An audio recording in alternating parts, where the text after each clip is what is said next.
La Tecla Muerta no se hace responsable de los comentarios compartidos por los invitados.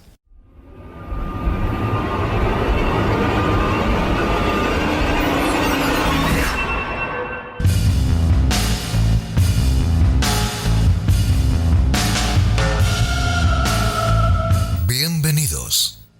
Las luces están apagadas y las velas encendidas, porque comienza La Tecla Muerta. Un espacio dirigido y presentado por Jorge Sánchez.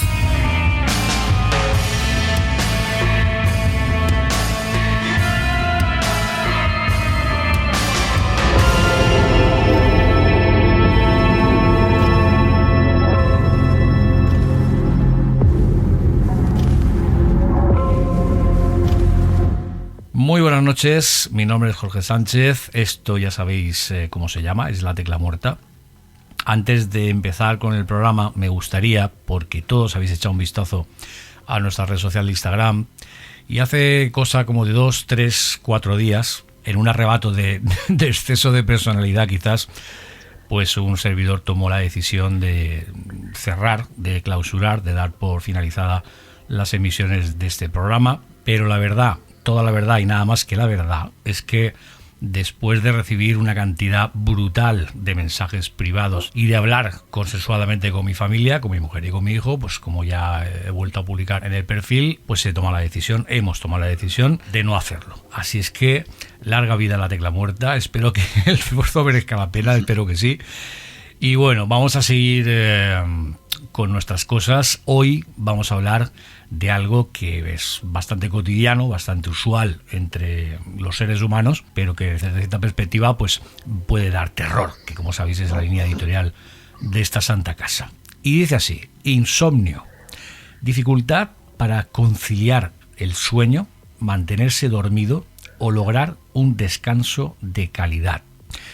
Esto ocurre incluso cuando se cuenta con el tiempo y el entorno correctos. Mal llevado puede interferir en las actividades diarias y provocar somnolencia durante el día y otras afecciones muchísimo más graves. Ya entraremos un poquito en materia.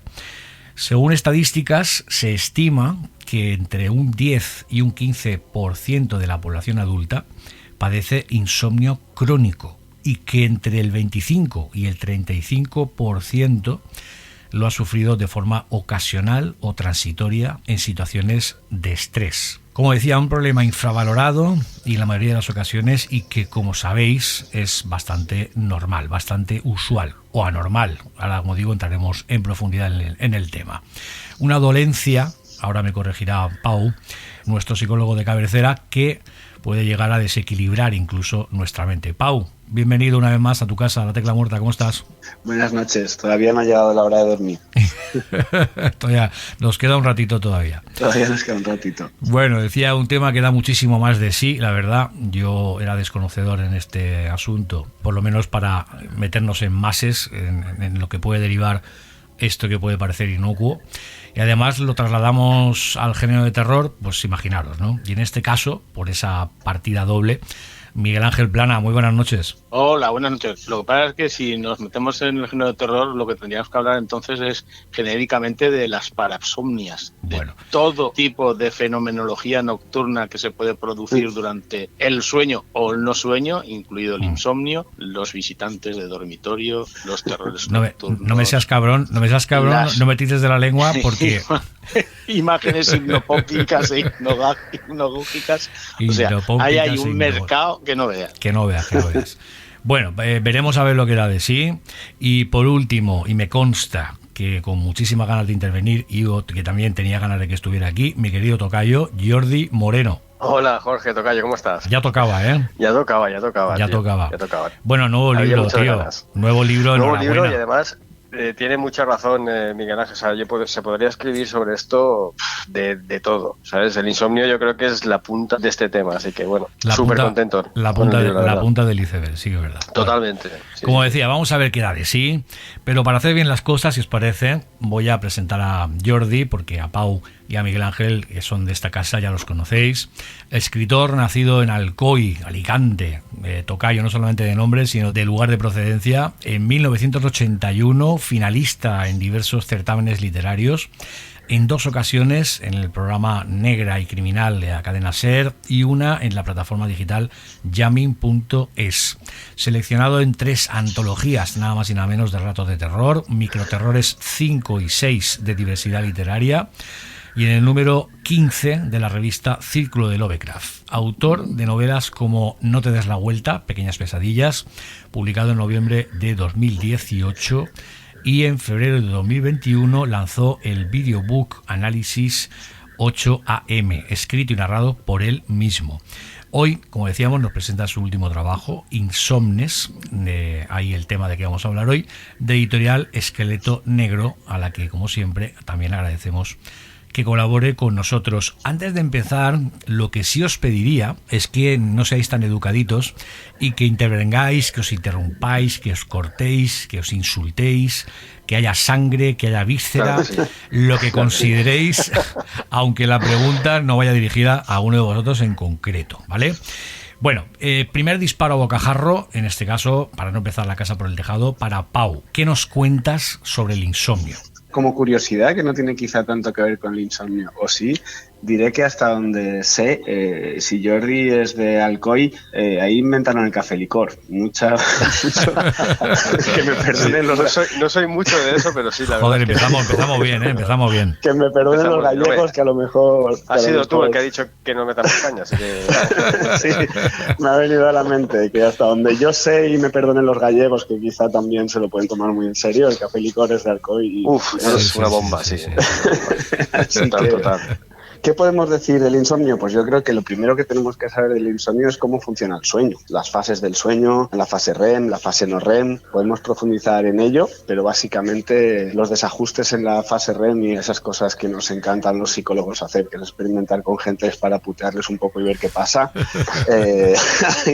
Ahí hemos sacado mucha chicha, en todo lo que está diciendo Miguel Ángel, del tema de las parasomnias, de los trastornos, de los terrores. Y si queréis, pues empiezo un poco por ahí, ¿no? La fase tú mismo, del sueño. Tú mandas. La fase de sueño, que es en la que descansa el cuerpo, que es la fase no REM, que se compone de otras subfases, pero tampoco quiero entrar demasiado ahí. Y la fase REM, que es en la que descansa la mente. Se llama también paradójica porque estás descansando, pero es mentira. En realidad es cuando nuestro cerebro está activo y cuando se dedica a estar almacenando información, trastocando todo. Por tanto, durante el sueño, que puede durar 7, 8, 9 horas, vamos entrando en distintos ciclos repetidamente. Cada 50 minutos hacemos un ciclo entero de fase no REM, de fase REM, y en cada fase REM soñamos. Eso es muy importante saberlo. Porque las siglas, perdóname Pau que te interrumpa, las siglas de REM, de fase REM, es de movimiento ocular, ¿no? Es cuando el ojo, aunque en el párpado echado, el ojo se mueve, está sucediendo un montón de cosas. Eso es. En inglés es REM y en castellano se ha traducido como MOR, pero la verdad, movimientos oculares rápidos, pero la verdad es que nadie utiliza el acrónimo en castellano, todo el mundo lo usa en inglés. Y al final es el momento ese en el que realmente el sueño es importante.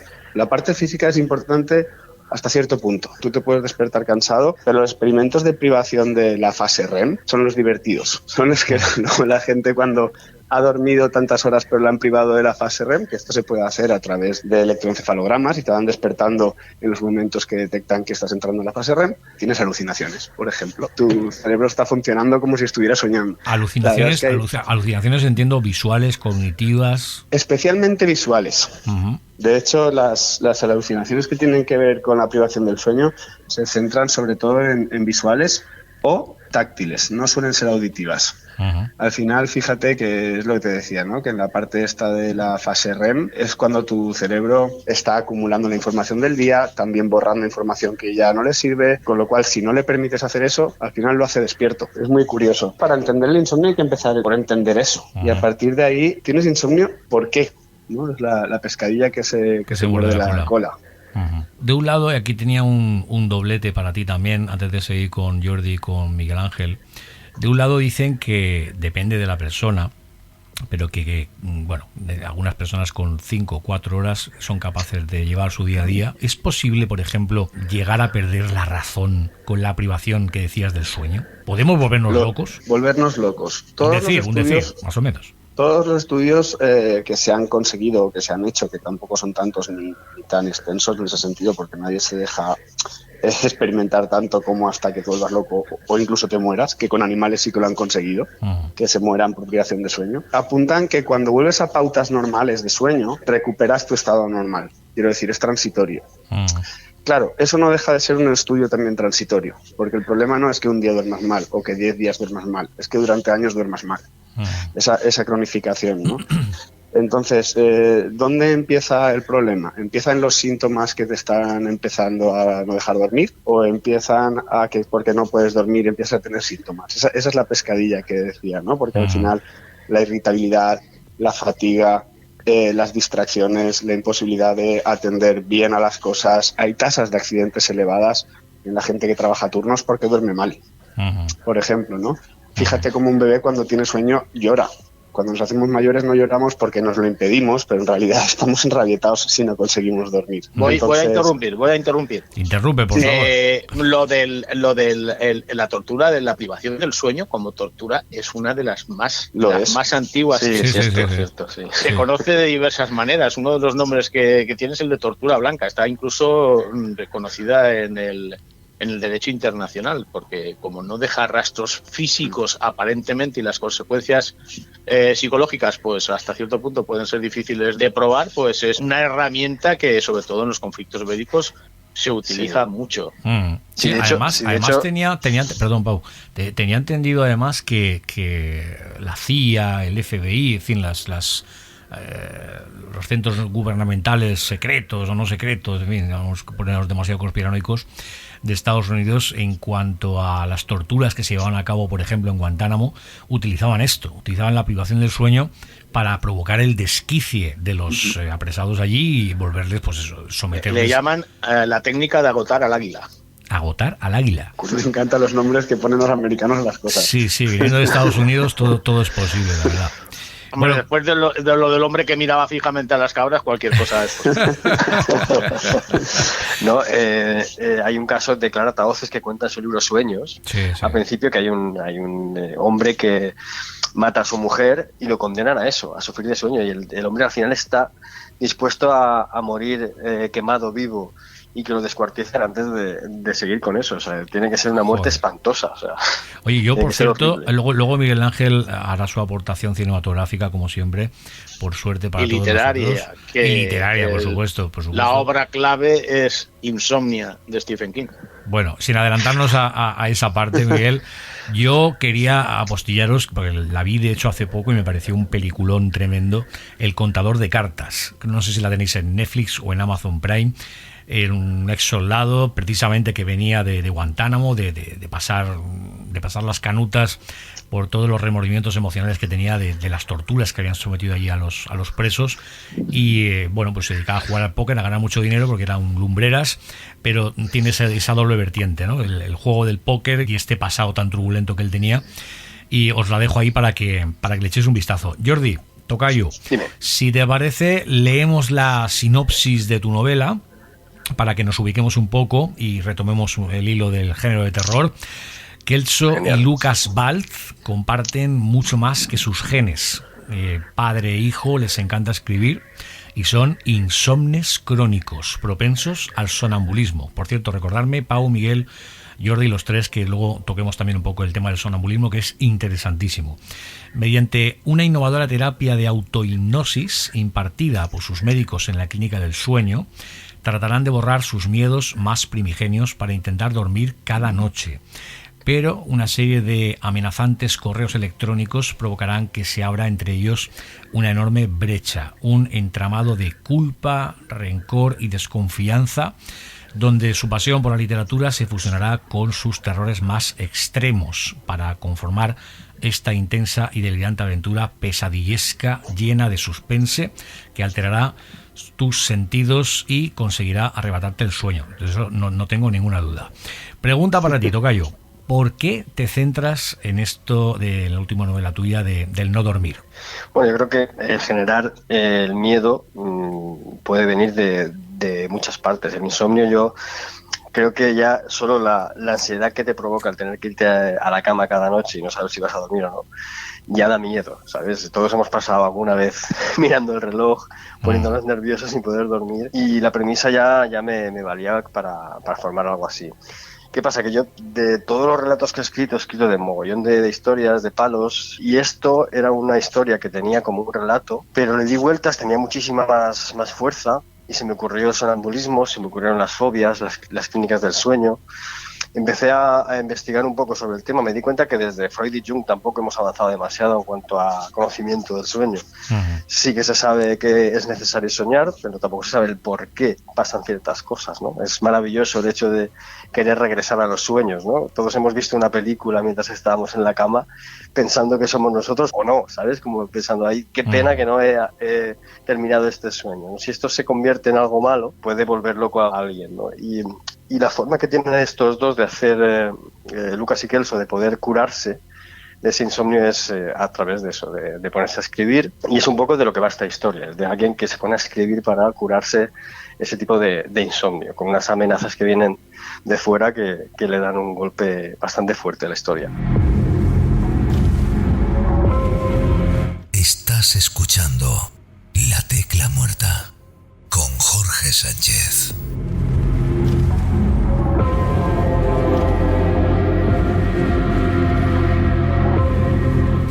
Pregunta obligada, Jordi. ¿Tú eres insomne? ¿Eres de los que...? Yo no lo sé, porque por el programa, como sabéis, han pasado, y ya he perdido la cuenta de novelistas, hombres, mujeres, que han plasmado ahí sus pesadillas en el género del terror, y algunos sí que me confesaban que, que aun siendo género, que se lo relacionamos enseguida con la noche, las sombras, el ser un auténtico búho, ¿no? Y estar 3, 4 de la madrugada trabajando, y otros rompían el molde y decían que absolutamente lo contrario, que a plena luz del día podían meterse en esa burbuja, ¿no?, de creatividad. ¿Es tu caso?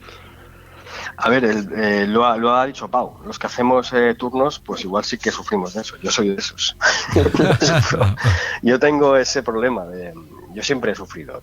Tanto de pequeño tenía pesadillas, como de vez en cuando la ansiedad. Todos hemos pasado veranos insoportables sin poder dormir, pues para mí es el doble, ¿sabes? Esa ansiedad se me crece mucho más. Y que yo solo consigo conciliar el sueño realmente bien cuando acabo algo, ¿sabes? A lo mejor durante el día, que es una conjetura que se dice mucho, ¿no? El poder tener tus ideas ordenadas en la cabeza durante el día te hace soñar mejor, te hace dormir mejor. Entonces, siempre que haya alguna alteración del día, ¿sabes? Algo que ha pasado, que te ha excitado, de alguna manera a nivel mental, pues hace que me cueste dormir mucho más. Entonces, claro, todo eso lo he aprovechado. Por eso seguramente esta historia tenga más cosas mías personales que cualquier otra que he hecho antes. Esa parte autobiográfica que estás describiendo ahora. Sí. Pasa porque además a mí es un poco eso, que Kelso y Lucas, los protagonistas son un poco un híbrido mío, ¿sabes? O sea, al final, cuando me pongo a escribir no me doy cuenta. Luego cuando repaso el texto, digo, vale, pues es que esto es lo que me pasa a mí, ¿sabes? Pero me sale sin querer. Entonces es una forma de haber hecho una terapia gratis para mí mismo poder haber hecho este libro, la verdad. Oye, eso que te has ahorrado en psicólogos, que está aquí Pau escuchándonos. Bueno, hombre, aquí tengo uno que hasta que se acabe puedo hablar con él para que me haga Luego te paso la minuta. Además, de hecho, Pau, y esta te la vuelvo a lanzar a ti, se suele decir que lo más sano, psicológicamente hablando, es cuando uno ve que no puede conciliar el sueño, es no forzar la máquina y salir de la cama y realizar una actividad en un ambiente un poquito más tranquilo, con luz tenue. ¿Es correcto esto? Sí, sí lo es. De hecho, es como para no estar luchando contra, es como tratar de hacer ese borrón y cuenta nueva, ¿no? Y dentro de esas actividades, qué mejor que leer. Aunque escribir también podría ser, pero quizás es más activo. Leer es más pasivo. Leer en papel. Eso de paso puede ayudar a Jordi a vender libros. Sí. De hoy, gracias. tanta pantalla, tanta dopamina, tanto estímulo que al final está activándote, es todo lo contrario a lo que llamamos la sí, ahí tienes sueño. Mucha razón, ¿eh? Y a mí me ayuda mucho más dormir cuando leo una página de un libro que cuando estoy un rato viendo el móvil, ¿eh? O sea, si ves el móvil, estimulas. Sí. Claro, es estimulante, de hecho es bastante estimulante. Es lo último que se recomienda, el pasar horas y horas pasando vídeos de Instagram con el dedo hacia arriba como un desquiciado, aparte de leer, claro, porque todo lo que llega aquí hay que leerlo y la verdad es que no uno no le da tiempo a llegar a todo, pero sí, esto es una de las manías, ¿no? Uno de los malos vicios que tenemos muchos, ¿no? De estar leyendo en un tablet o leyendo en una pantalla sobre un ordenador o cualquier otro aparato, ¿no? Ese exceso de luz también creo que es lo que estimula el cerebro, ¿no? Eso es, fíjate que al final las luces, los sonidos, los movimientos son cosas que están pensadas, diseñadas para pues nuestra manera de relacionarnos con el mundo, y ahora ese relacionarnos con el mundo es la pantalla que está pensada de tal manera que no pare para que tú no pares. Pues eso es cierto. En lugar de estar en el sueño hay muchas cosas pues que no he nombrado, la melatonina, el cortisol, la dopamina. La dopamina es estimulante, es como tomarte un café antes de dormir, con lo cual si estás jugando a la pantallita 10 minutos o 5 minutos antes de irte a dormir, difícilmente tu mente encuentra ese punto que precisamente la lectura puede ser muy bueno, la lectura, la meditación. Él utiliza la autohipnosis quizá con un elemento un poco turbio, pero yo lo utilizo mucho en consulta como método de alcanzar la relajación y funciona muy bien para estimular el sueño también. ¿Cómo es esto de la autohipnosis? Porque puede parecer un poco contradictorio. Sí, en realidad es que tenemos un mal concepto de lo que es la hipnosis psicológica a través de la literatura y del cine. Sí, eso. La autohipnosis la hipnosis funciona porque la gente es capaz de autohipnotizarse. La autohipnosis no es más que aprender a alcanzar un estado de disociación que ya naturalmente hacemos. Entonces, toda la hipnosis es autohipnosis. Lo que pasa es que alguien te enseña a hacerlo. ¿Me explico? Me parecía curioso el término. Sí, porque tenemos el concepto de alguien me hipnotiza y yo hago la gallina y luego no me acuerdo. Sí, de hecho ya cuando estuve intentando informar para darle un contexto real a la historia dentro de la historia, porque al final es una historia de ficción, es un thriller, porque para notas informativas pues ya hay libros y ya hay psicólogos que saben de todo esto, pero yo sí que quería darle un contexto de realidad. Y en el caso del libro, la autohipnosis sí que está más aceptada por uno de los dos, por Lucas en este caso, lo que hace que tenga muchísimo más juego la historia, ¿no? Porque puede tener más control sobre sí mismo que no Kelso. Entonces hay muchísimas formas de hacer una terapia, pero es lo que tú dices, si no hay una respuesta afirmativa por parte del paciente, no se puede hacer nada, claro. Eso es, no me hacen hacer la gallina si yo no quiero. Eso me interesa que me enviéis luego la referencia del libro, me lo voy a leer, me has picado mucha curiosidad. ¿Ya has vendido un libro? Sí. Muy bien, muchas gracias. Hombre. Bueno, uno no, tres, aquí por lo menos los que estamos aquí lo tenemos claro. Los que sean, iba a comprar, claro. Cuesta mucho. Hay algo, antes de entrar con Miguel Ángel en la parte cinematográfica, luego retomaremos otra vez lo de las hipnopómpicas e hipnagógicas, parálisis del sueño, visitante de dormitorio, como decía Miguel Ángel. Hay un documental que os recomiendo encarecidamente que toma el tema de la parálisis del sueño, que es una cosa extraordinaria. El documental se titula The Nightmare, la pesadilla. Creo que, que lo busquéis un poquito. Del 2013. Sí, tiene ya unos años. Mucho, sí. Está muy bien porque fijaos qué curioso, parece ser... Del 2015. 2015, correcto. El documental lo que trata es varias personas de diferentes creencias religiosas, de diferentes estatus económicos, de diferentes países del mundo, que no se conocen entre sí, obviamente, bla, bla, bla, que parece ser que en esta parálisis del sueño viven y experimentan exactamente lo mismo. En parálisis del sueño parece ser cuando uno tira de libros, y decía H.L. Carlson, que es un autor de psicología clínica. De hecho es uno de los libros de la carrera de psicología. Este autor es bastante común en los libros de texto, que decía que el mero hecho de dormir es un estado alterado de conciencia. Y basándose en esa premisa del estado alterado de conciencia, que como sabéis en el mundo de lo paranormal, el misterio, el terror y estas cosas da también mucho de sí, en ese momento en el que el cerebro parece ser que envía una corriente eléctrica a la espina dorsal para paralizar el cuerpo y que cuando uno esté soñando que está haciendo footing, pues no vaya a hacer por ahí el garrulo por la comunidad de vecinos, pues parece ser que en ese momento la persona despierta demasiado rápido, al cerebro no le ha dado tiempo a desbloquear este, entre comillas, sistema de seguridad, y lo que se produce es eso mismo, una parálisis corporal en la que el sujeto solamente puede mover los ojos. No puede gritar, no puede hablar, no puede mover un solo músculo, y en ese momento, que eso puede tener una explicación clínica bastante racional, lo que sucede ahí es que comparten una visión fantasmagórica, en fin, sobrenatural, de la aparición de determinadas entidades. Hay una que es muy icónica, que es aquel hombre, aquella figura antropomorfa con un sombrero de ala ancha de gran tamaño. También hay quien hablaba de esos seres bajitos, cabezones, que conocemos por la ufología, de este tipo de cosas. Bueno, en fin, no quiero alargar demasiado, pero es muy curioso, como decía eso, ¿no? Que no hay una conexión entre esas personas cultural y sin embargo todos experimentan lo mismo. ¿Esto es así o he dicho alguna barbaridad, Pau?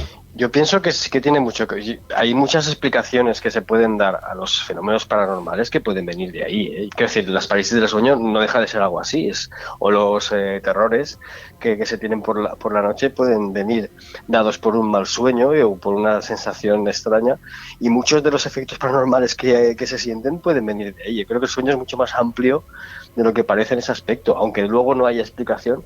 También te tienes que saber que viene de una persona que ha sufrido esa experiencia y te lo puede contar a través de su propia experiencia. Pero yo he tenido esas experiencias. En la época medieval se llamaban incubos y sucubos. Y sucubos, sí.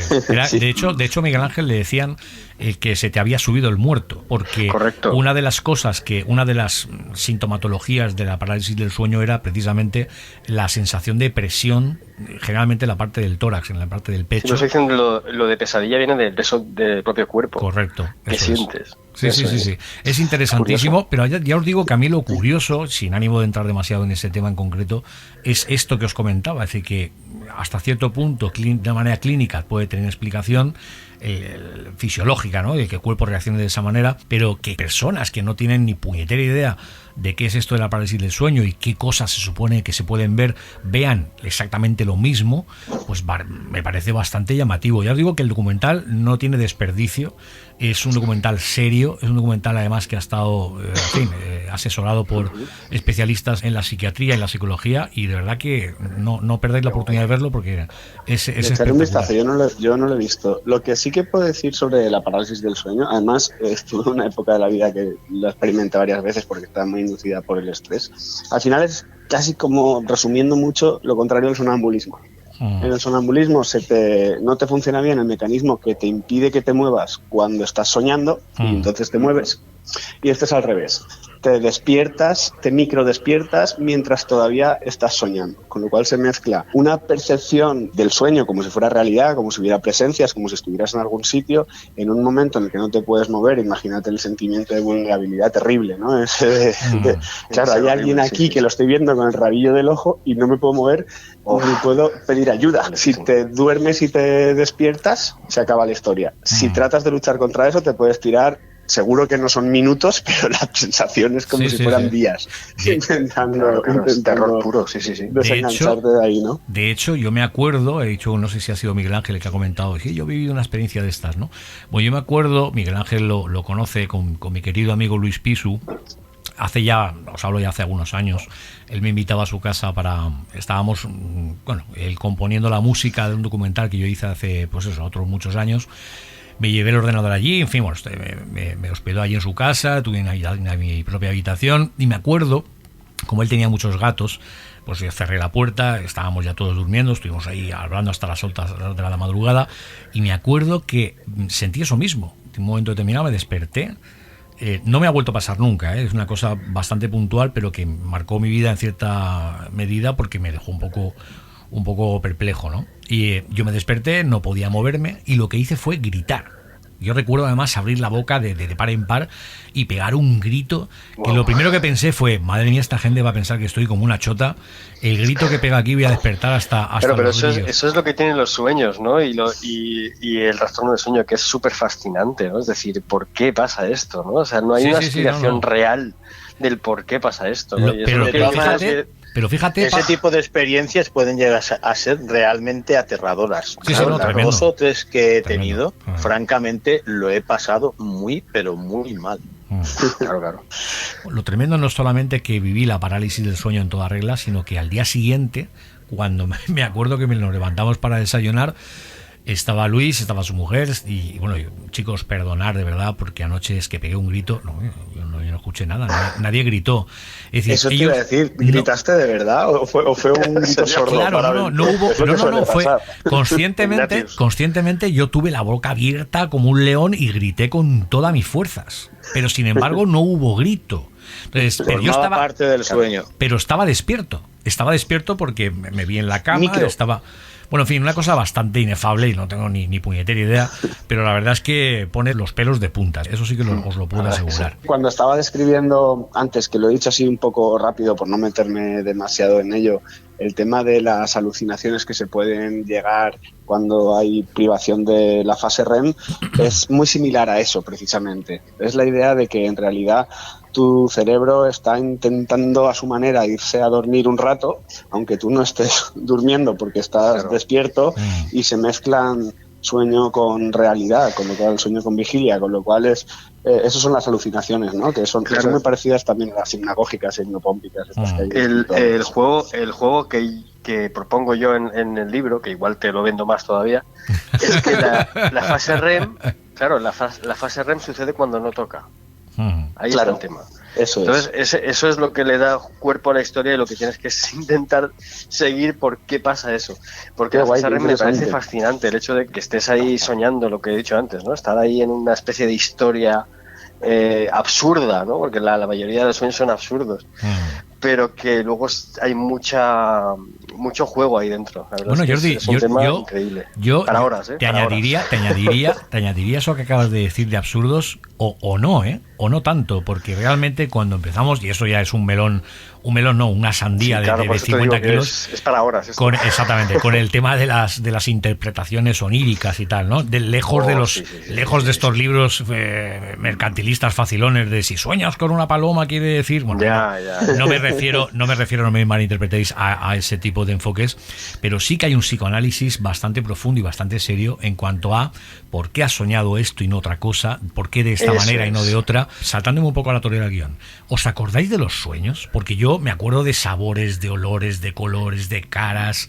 ¿Os pasa a vosotros esto o estoy yo pirado? Pues has dicho cosas curiosas. Pero ahí hay una disciplina que es ponerte el despertador para que suene cada X tiempo y tienes siempre una libretita y un bolígrafo. Sí.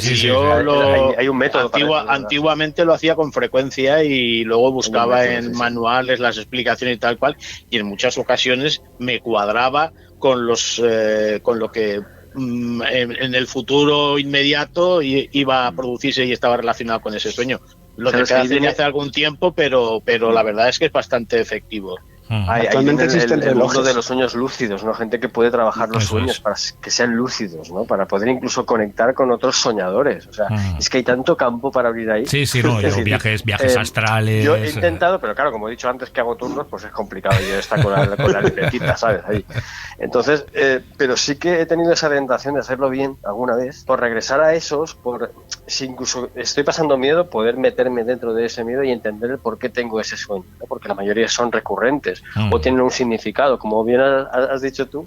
Muchas veces te pasan cosas similares a los sueños, entonces es una herramienta que no sabemos o que no sabemos o que no queremos hacerlo porque tampoco nos da miedo saber si podemos controlar algo así, ¿no?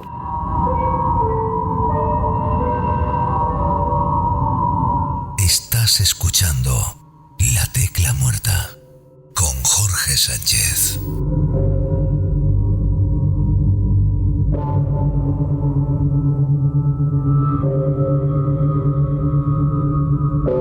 De todas maneras, Pau, y esto es una pregunta que te lanzo a ti también, con esto de la interpretación onírica, puede parecer muy mágico, ¿no? Lo hemos encasillado siempre en esto de la parapsicología, que ni es parapsicología ni tiene nada que ver con eso, obviamente, pero pero puede tener cierta coherencia. Es decir, al fin y al cabo, lo que tú decías, que el cerebro por las noches pues ordena, reordena, descarta, acumula, reubica.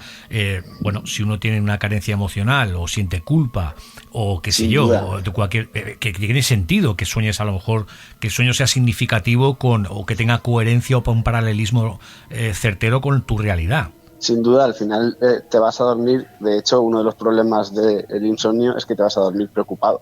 Correcto. Cuando te vas a dormir preocupado es cuando empiezan esos problemitas, ¿no? Entonces, seguro que gran parte del tiempo que tu mente dedica tiene que ver con esas cosas. Eso vamos, no es ni cuestionable. Sí que es verdad que hay muy poca investigación al respecto porque es muy difícil investigar esto. Es muy difícil investigarlo, entonces como bien decía Jordi, al final casi todo el tema de sueños pertenece a principios del siglo XX, al psicoanálisis y cosas así, y luego a partir de todas las partes cognitivistas, conductuales, es de esto cómo lo medimos, esto son interpretaciones, sí. Y como no se quieren meter en lo que estadísticamente no es viable, pues nadie se ha puesto a hacerlo ahí de una manera oficial, ¿no? Pero hay muchas cosas curiosas dentro de los sueños, incluso sueños recurrentes, como casi todo el mundo ha soñado alguna vez que se le rompen los dientes, o que es capaz de volar o de flotar. O que te caes, ¿no? O que te caes. Que te caes ahora mismo, sí. ¿Qué significa? Pues bueno, pues que tu madre no te daba leche. Pues a lo mejor. Pero ¿cómo mides eso? No, me quiero decir, ¿quién es capaz de diseñar una investigación para medir eso? Entonces es muy compleja esa idea, ¿no? Es jodido.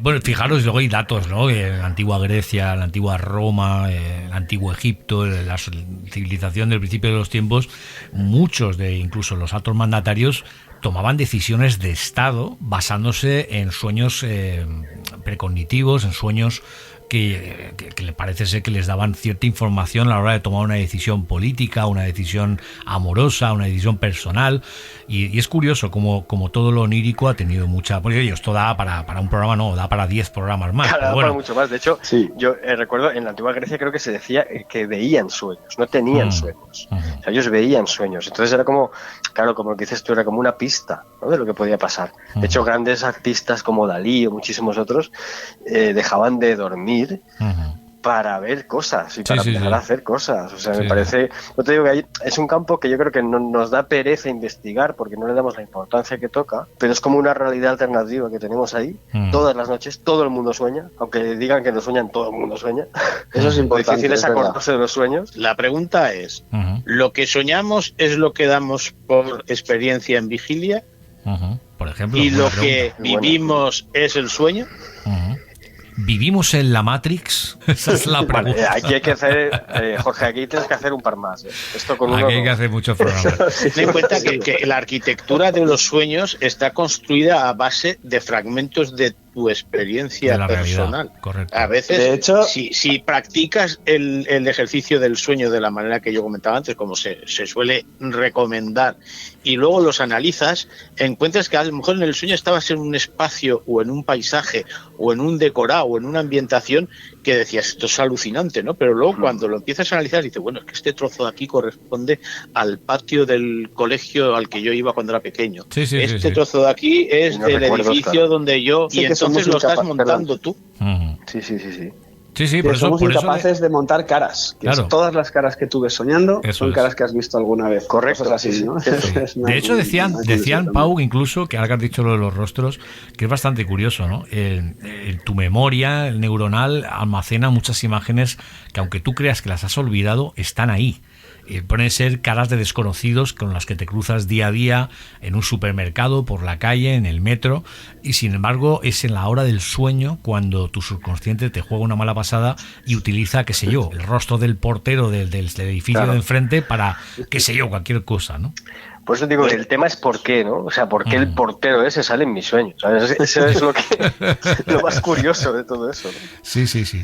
Oye, bueno, vamos a entrar un poquito, si os parece, en el tema cinematográfico. Miguel Ángel, yo imagino que hay para dar y tomar, no lo siguiente, pero yo me imagino, de nuevo, a redundancia, que todos los oyentes nos están escuchando ahora mismo cuando hablan del cine de terror y hablan del sueño. Yo creo que, por lo menos a mí, llámame ochentero o millennial, a mí lo que me viene es Pesadilla en Elm Street, y el famoso Freddy Krueger, ¿no? Cuando intentaban privarse del sueño tomando cafeína, intentando hacer cosas para no caer en las manos de este asesino, ¿no? Obviamente. Sí, además eso lo que abre es una distinción que no hemos planteado, que es el insomnio es o por un problema neurológico, mental, físico, psicológico, lo que sea, y luego el insomnio autoprovocado precisamente por el temor a dormirse y tener una serie de pesadillas. Recordemos que, por ejemplo, las pesadillas están detrás de las grandes creaciones literarias. Aquí voy a hilar muy fino con una anécdota curiosa, y es que quizá uno de los iconos artísticos que todo el mundo recuerda de la pesadilla es el famoso cuadro, bueno, hizo varios, del pintor suizo Fuseli del año 1781, el de la pesadilla. Luego hubo otros pintores como el danés Nicolai Abraham Abildgaard del 800, también tenía otro cuadro con el mismo título. Y curiosamente Mary Shelley tuvo la idea de Frankenstein teniendo una pesadilla en el que una criatura deforme se abría, en aquella época se dormían con estos cobertores ahí, y le abría la cortinilla, ¿no? Y le miraba con sus ojos vacuos, que coincide un poquitín con la imagen de ese cuadro de Fuseli. Pues curiosamente Fuseli fue amigo personal de la madre de Mary Shelley, de Mary Wollstonecraft. O sea que ahí hay una sincronicidad tremenda, un poco curiosa. Y esa imagen ha sido también muy recurrente en el propio cine de terror, incluso en las adaptaciones relacionadas con el personaje de Frankenstein. En la primera película de Frankenstein, la de James Whale, la más importante de las primeras, porque hubo algunas mudas, la escena en la que la novia, cuando está vistiéndose con el traje de boda y aparece la criatura por detrás y ella se queda tendida en la cama, esa imagen está calcada de uno de los cuadros de Fuseli. En la versión que hace Ken Russell, Gothic, el cartel publicitario es la pesadilla de el Drácula de Coppola cuando va a visitar Gary Oldman transformado en lobo al personaje de Lucy ahí en el bancal y está encima de ella. Es un calco también de la imagen del cuadro de Fuseli. O sea que las pesadillas dentro a nivel creativo, Robert Louis Stevenson escribió también el Dr. Jekyll y Mr. Hyde a través de una experiencia nocturna. Luego se riza el rizo diciendo que esas pesadillas han sido provocadas por mala digestión, de ahí que nos digan que por la noche no comas mucho, porque luego te puede provocar un malestar. Están las sepulturas llenas, ¿no? Que es lo que dice. De todas maneras, el personaje icónico para este tipo de películas, como muy bien has dicho tú, quiero decir, con el tema del insomnio propiamente dicho, digamos que yo conozco dos películas. Una no tiene nada que ver con el género de terror, que es la de Insomnia, no la de Stephen King, sino la película de Christopher Nolan. Pero hay una de Darío Argento, un guialo que se llama Insomnio, que está protagonizada por Matt von Sydow, que es también un personaje, un detective que tiene insomnio y bueno, pues en ese tiempo que no puede dormir, pues está obsesionado con una serie de crímenes que se han cometido y va resolviéndolos. Pero yo creo que el personaje que fusiona muy bien esto del insomnio y de los terrores nocturnos es Freddy Krueger, que además cuando escribió Wes Craven la historia estaba basada en la experiencia personal de una cultura, creo que era camboyana, que tenía una serie de terrores nocturnos que incluso acabaron con la vida de algunos de ellos. Y entonces él buceó en esa historia, ¿no? Que en realidad es una especie de transposición del tema del hombre del saco, el hombre de la arena, según el relato de los relatos góticos alemanes de Hoffmann y compañía, ¿no? Que es lo que se dice del hombre del saco, ¿no? Que viene a llevarse a los niños que duermen poco, ¿no? Eso es correcto. Si no vienes a dormir, vendrá el hombre del saco a llevarte, ¿no? Por ahí, pues tenemos una cantidad de películas tremebundas, o sea, desde el icónico Sandman maravilloso de Neil Gaiman en los cómics hasta el Carahueca de Nicolás Casariego que adaptó Fresnadillo en la película Intruders con Clive Owen, No tengas miedo a la oscuridad de Guillermo del Toro, ¿no? Que hizo luego. Es un remake de una TV movie de los años 70. El Babadook, que es una de las últimas cintas que tuvo mucha resonancia, ¿no? Que fue del 2014. El hombre de las sombras de Tolman. O sea, hay una serie y todas las versiones que se han hecho del relato de Stephen King de Boogeyman, ¿no? Hay un montón. Pero todo este tipo de personajes, si os dais cuenta, porque yo siempre he mantenido, independientemente del famoso psicoanálisis de los cuentos de hadas, dentro de lo que es el cine de terror, casi todas las películas o casi todos los clichés que hay están ya entresacados de la cultura de los cuentos de hadas. Y, por ejemplo, La Matanza de Texas, las colinas tienen ojos, etc., pueden ser la traslación de Hansel y Gretel. En el caso de este tipo de cintas estamos hablando del flautista de Hamelin, el que se lleva a todos los niños para hacerlos desaparecer, ¿no? Porque los adultos han incumplido una deuda que tenían con él o han hecho algo mal con él, como pasa en el caso de Freddy Krueger, ¿no? En las películas de Wes Craven. Además, se me estaba escuchándote, Miguel Ángel, pudiera ser, os lo lanzo a los tres, que nos gustan los tres el género de terror. En la película famosísima del Resplandor, Jack Nicholson lo que experimenta, aparte de ese contacto con ese lado oscuro del Hotel Overlook, el no dormir, porque al final creo que él empieza a desquiciar, aparte por la experiencia de aislamiento extremo, que tiene su historia también, una historia de la época de las diligencias, ¿no? Pero pudiera ser que a lo mejor eso también hubiera favorecido el no descansar, el estar... Hombre, en fin. Esa es la coartada para la explicación científica y racional de lo que le pasa. Todas las historias de terror siempre hay, que evidentemente al ser una historia de terror, lo que es real y lo que va a causar temor al lector o al espectador, y luego está la parte racional en la que te da una explicación, pero siempre con la puerta abierta para que dices, bueno, vale, me lo puedo creer, no me lo puedo creer. Claro, la explicación racional de lo que ha pasado allí es eso, pero tú estás viendo la historia desde el punto de vista de Danny Torrance y sabes que no es eso. Sí. Sí, de hecho, el libro cambia mucho de la película. Creo que la película sí que está más en ese ámbito, más personal, de Jack Nicholson, cambia muchísimo. De hecho, Stephen King se enfadó mucho con Kubrick porque lo cambió. Claro, y hizo luego la serie de televisión porque no quedó contento con lo que hizo Kubrick con la película. Y King sí que lo llevó un poco más a la fantasía, digamos, podemos decirlo así, y lo llevó más al modo terrenal de Kubrick. Y yo creo que mucha gente lo dice, ¿no? Pero yo estoy más con la peli, realmente. Pero bueno. Oye, Jordi, para gustos, colores. Creo que Insomnes no habría que leerlo en la cama. Me da a mí. Pues no te creas. Insomnes, mira, hay una cosa que les gusta mucho a la gente que lo ha leído, y es que defino a los personajes principales con su forma de dormir cada noche. Y es como una especie de metáfora que luego les da la personalidad que hacen en la trama. Entonces, digamos que no es un libro que te genere una ansiedad de no dormir ni de pasar un miedo. Es un thriller, no se puede considerar una novela de terror. A ver, el terror es súper subjetivo, o sea, no sabes lo que te va a dar miedo. La pretensión principal del libro, sobre todo en pasar un capítulo tras otro con la inquietud de saber qué es lo que está pasando. Y sobre todo las diferentes cosas que suceden te hacen empatizar siempre, porque todos dormimos. Quiero decir, es un tema es que no podemos obviarlo. Entonces, por ese lado yo creo que es un libro cómodo de leer porque no te va a generar miedo a la hora de cerrar un capítulo. Como te digo, es súper subjetivo, habrá cosas más fuertes o menos. Yo creo que los que estamos aquí, por lo menos, ya te digo yo que se puede leer tranquilamente. Lo leeremos. Oye, está bien vendido el libro, ¿eh? Hay que leerlo, pero sí o sí. Oye, Pau, hay una pregunta que quiero lanzarte a ti, retomando la parte clínica, documentándome para el programa, aunque como veis da para muchísimo más. Esto me dejó con la boca también abierta y leía que el insomnio puede derivar incluso en cosas tan terroríficas como el cáncer, el Alzheimer, la diabetes, la tiroides hiperactiva o el Parkinson. Algunas de esas cosas vuelven al concepto pescadilla que hemos dicho antes.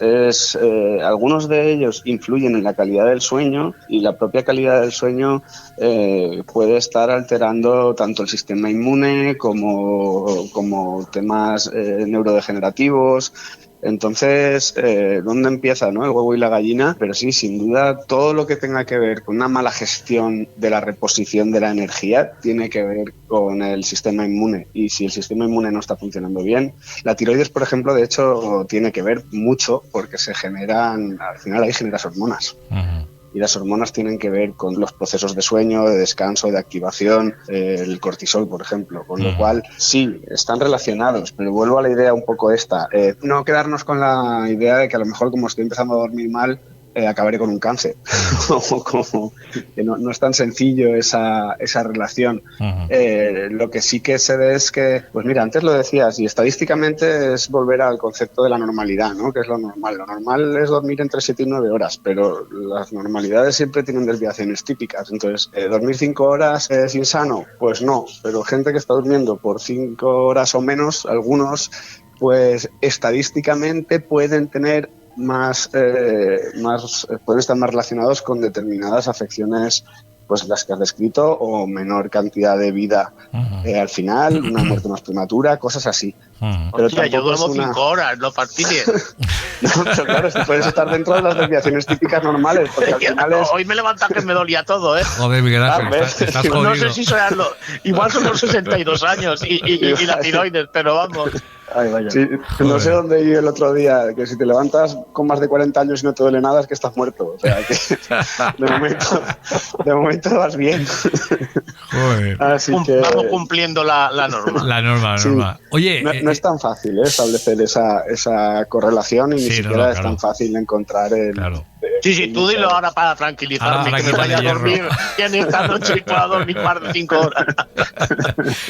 Oye, chicos, saliéndonos un poquito de nuevo del guión, creo que a día de hoy vuestras respuestas serían extensísimas de cojones, pero ¿qué os quita el sueño? Pues mira, me imaginaba que me ibas a hacer esa pregunta y estaba pensando en la inteligencia artificial, en Matrix y en ese tipo de cosas, que no sé hasta qué punto me lo quitan. Mira, la serie que me voló la cabeza es la de Years and Years, y conforme va pasando el tiempo viendo que iban pasando cosas que iban diciendo ahí.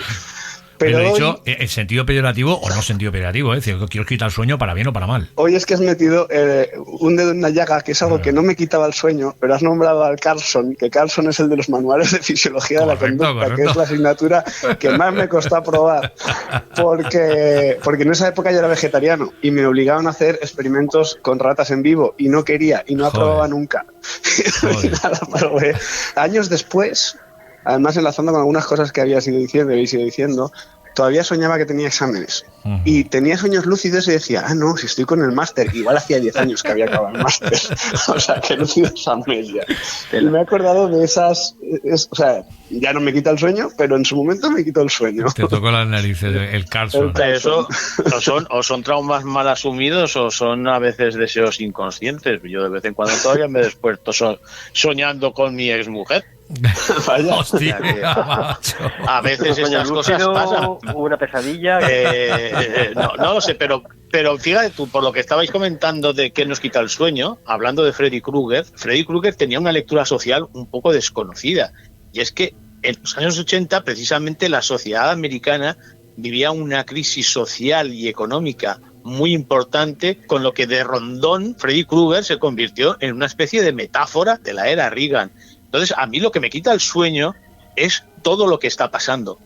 No el futuro, porque el futuro, como no lo voy a ver, lo que está pasando que va a condicionar evidentemente el futuro, y me preocupa evidentemente el futuro de mis hijos, pero no me quita el sueño. Lo que me quita el sueño son determinadas imágenes. Yo me acuerdo que cuando era pequeño tuve una especie de enganche psíquico. Estaba leyendo un tebeo de Bruguera y había una viñeta en uno de las tiras de, creo que era el Facundo Buscabollos o algo así, no me acuerdo cómo se llama este personaje, que era un aventurero que iba siempre con el Salakov y tenía un chino de ayudante que se llamaba Fulí o algo así, y se metían en algunas historias. Y al final, en la última viñeta, el personaje del Facundo se queda perdido en medio del mar, agarrado a un trozo de árbol o del barco o algo, y empezaba a gritar.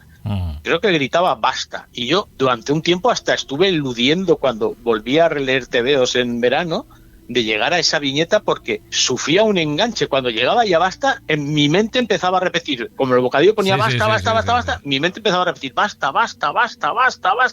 Y yo decía, bueno, esto que me está pasando, ¿qué es? ¿Esto cómo se come? Hay determinadas imágenes de la actualidad que se me quedan enganchadas de ese modo y me quitan el sueño. Lo que ha pasado ya el mes pasado, lo que pasó en el ataque de Hamas a la fiesta esta. Tremendo. Cuando vi las imágenes de la que antes había visto las imágenes de la turista esta alemana, jovencita. Cuando la vi luego cómo la transportaba en la camioneta con las piernas y los brazos en una posición totalmente imposible, con uno de estos energúmenos escupiéndole encima y con las piernas del otro pisándole el cuerpo, que se veía que claramente estaba muerta, como luego se demostró. A mí esa imagen, vamos, creo que durante un mes no he podido dormir, ¿eh? Sí. Claro. Yo, en mi caso, Jorge, es más, yo creo que cortas cuando dices, en vez de decir que te quita el sueño, que es lo que no me lo quita, ¿no? Yo creo que es justo al revés. Yo tengo que estar muy estable para poder coger el sueño de calidad o estar reventado. O sea, todo lo que me pasa en el día me genera excitación, como bien has dicho, buena o mala. Hay veces que se me ocurren cosas y estoy activo en la cabeza, pero digo, no me voy a levantar porque si no ya no me acuesto. O al revés, han pasado cualquier cosa de mala, ¿sabes? Y entonces, en mi caso, pasa al revés. Yo creo que, y tiene mucha razón ahora con lo que ha dicho Miguel Ángel, con todo lo que está pasando hoy en día, es que cualquier cosa que veas, en realidad te transmite mal rollo y te transmite ya una ansiedad. En realidad, una pregunta trampa, porque obviamente es que cuando uno mira alrededor de lo que pasa hoy en día es para pegar, para salir corriendo. Yo decían algún compañero de la ufología, oye, si ahora mismo hubiera una abducción, no sería una abducción, sería un salvamento, sería vamos, sácame de aquí, por favor, que no quiero quedarme aquí ni por el forro. Como decíamos, podíamos hacer un programa de 3 horas, 4 horas, 3 programas sobre el tema del sueño. Quizás se cometió el error, y hablo por mí, obviamente, por dar por sentado todo lo que conlleva el género de terror y todo lo que oculta en las sombras este tipo de historias, el tema del sueño. Podíamos en otra ocasión, porque ahora recordar que ahora ya La Tecla Muerta no es semanal, va a ser un programa mensual, y así tengo más tiempo para dedicárselo a mi hijo, que el pobre vale por 2. Y así tengo más tiempo para hacer programas un poquito más extensos y más contrastados, pero podemos dejarlo para otro programa si os parece. Jordi, estás invitado si quieres para hablar de estos puntos que nos hemos dejado, ¿no? En el tintero, como dice Miguel Ángel, siempre nos hemos dejado esto en el tintero y no hemos tocado esto y lo otro y lo de más allá. Bueno, pues si os parece os emplazo a otra ocasión para que lo hagamos. Jordi, última recomendación, ¿dónde nos hacemos con Insomnes? Bueno, en la página web de esqueletonegro.es lo podéis conseguir, en librerías, en cualquier, si vais, si Insomnes, Esqueleto Negro, se puede pedir. Espero que os guste la gente que quiera entrar en él. Yo estoy muy contento porque la gente de momento le está gustando, le está pareciendo distinto. Así que yo feliz, muy feliz. ¿Y para dar contigo? Pues para dar conmigo en mis redes sociales, estoy en Instagram como Jordi Moreno Satorres, en Facebook Jordi Moreno Satorres, no soy, ¿sabes? Tampoco le doy muchas vueltas. En X, que ya no es Twitter, Jordi Moreno es. Quien quiera saber algo de lo que voy haciendo, pues ahí estoy. Ya tengo 3 libros publicados y sigo haciendo cositas poquito a poco. Bueno, pues ahí tomáis nota para dar con el tocayo, con Jordi Moreno, para dar con Pau, Clínica de Yago, en Valencia, capital. Pau. Aquí estamos, pensando en qué mañana irá por el libro de Jordi. Mira, de verdad, me ha despertado mucha curiosidad. ¿En Valencia capital? En Valencia capital, Avenida Constitución. Bueno, esto Miguel Ángel nos obliga ya sí o sí a que quedemos los 3. Jordi porque está en Alicante, pero bueno, nosotros tenemos que... Da igual, yo llevo intentando quedar contigo y en casa que ya al lado, mamonazo. Ya lo sé. 2 años por lo menos. Ya lo sé. Tenemos que no dormir durante toda la noche. Tenemos que subsanarlo. Bueno, Miguel Ángel, lo mismo, para intentar dar contigo, sé que últimamente ya también has tomado decisiones. No, ahora mismo ya no podéis dar conmigo nada más que en los sueños, porque me he marchado de Instagram y de Facebook, que ya estaba hasta el moño de las redes sociales. Bueno, ya sabéis, si queréis contactar con Miguel Ángel, leéis a través de Jorge. Leéis Insomnes y seguramente que en esa pesadilla que generan las sombras aparecerá Miguel Ángel para contaros más cosas que seguramente no sabéis y no tenéis ni idea, porque es un auténtico cerebro del género de terror para susurraros ahí, ¿no? En la almohada de esos datos que desconocéis. Bueno, chicos, ¿qué película me acabo de olvidar de mencionar? Hasta el viento tiene miedo, hablando del sonambulismo, que quería también redirigir lo del género de terror es una de mis películas fetiche, una película mexicana. de los años 60, que es que ayer casualmente la volví a ver y me siguen, a pesar de que fue la primera película que me aterró cuando era pequeño, hay planos que me siguen aterrando a pesar de los años que hayan pasado. Bueno, pues ya sabéis, tomad nota, chicos, y no perdéis de vista a Miguel Ángel, que con él tenéis que soñar con él, y si no, a través de La Tecla Muerta podéis contactar con nosotros en el chat de Instagram de nuestro perfil, y si tenéis alguna cuestión que queréis trasladarle, pues a través de un servidor se la puedo hacer llegar. Chicos, muy buenas noches, o malas, no lo sé, porque no sé si vais a tener un mal sueño, un buen sueño, o no vais a dormir. Pero bueno, un abrazo fortísimo, chicos, de verdad, de corazón, y gracias por vuestro tiempo. De nada, igualmente. Un placer. Un abrazo. Chao. Estás escuchando La Tecla Muerta con Jorge Sánchez.